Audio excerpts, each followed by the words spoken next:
అందరికీ నమస్కారం. రాష్ట్రంలో ఒక పెద్ద రాజకీయ పార్టీ తన ఎలక్షన్ సింబల్కి సమీపంగా ఉందని నవరం కాంగ్రెస్ పార్టీ అనే ఒక రాజకీయ పార్టీని వాళ్ళని ఎన్నికల నుంచి దూరంగా ఉండమని వాళ్ళని తుపాకీతో బెదిరించినట్టు ఆ పార్టీ అధ్యక్షులు చెప్తున్నారు.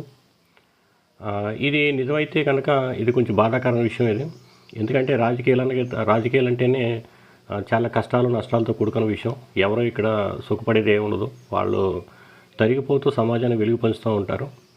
అందువల్ల చిన్న చిన్న విషయాలకి ఏదైనా అవసరాలు కానీ సహాయం కానీ కావస్తే వాళ్ళు సామరస్యంగా మాట్లాడుకుని, లేదనుకుంటే వాళ్ళు సహాయం అడిగి కూడా వాళ్ళు ఆ సహాయాన్ని పొందవచ్చు. అందరం కూడా కష్టాలు పడేవాళ్ళం కనుక ఒకళ్ళ సమస్యలు ఒకరికి పూర్తిగా తెలుసు కనుక తప్పనిసరిగా సాయం చేయడానికి అందరూ కూడా చొరవ చూపిస్తారు, ముందే ఉంటారు.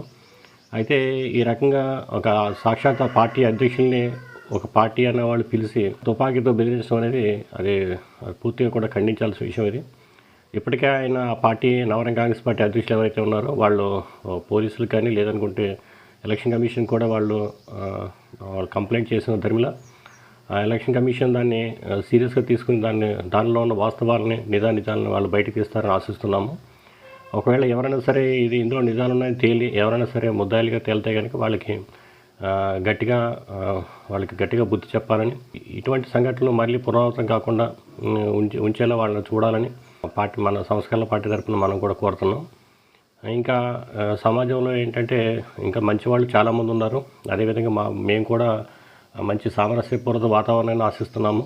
అందరూ కూడా బాగుండాలని కోరుకుంటున్నాము. అటు ముఖ్యంగా ఏంటంటే రాజకీయ పార్టీలు అన్న వాళ్ళు అందరూ కూడా వాళ్ళు పడే కష్టాలు స్వయంగా మాకు తెలుసు కనుక నవరం కాంగ్రెస్ పార్టీ కానీ లేదంటే రాష్ట్రంలో ఉన్న వేరే ఏ ఇతర పార్టీ అయినా సరే వాళ్ళు పూర్తిగా స్వేచ్ఛాయుతంగా వాళ్ళు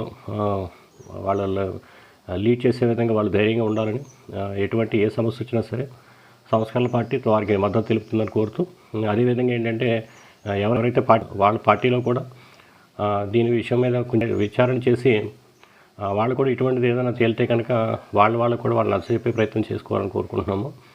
ఇంకా ఇటువంటి సంఘటనలు జరగకుండా అందరూ కూడా వాళ్ళ కోఆపరేషన్ ఎక్స్టెండ్ చేస్తూ దీని రాజకీయాలని మంచి వాతావరణం ముందుకు తీసుకెళ్లే విధంగా ప్రయత్నించాలని కోరుకుంటున్నాం. థ్యాంక్ యూ, ధన్యవాదాలు.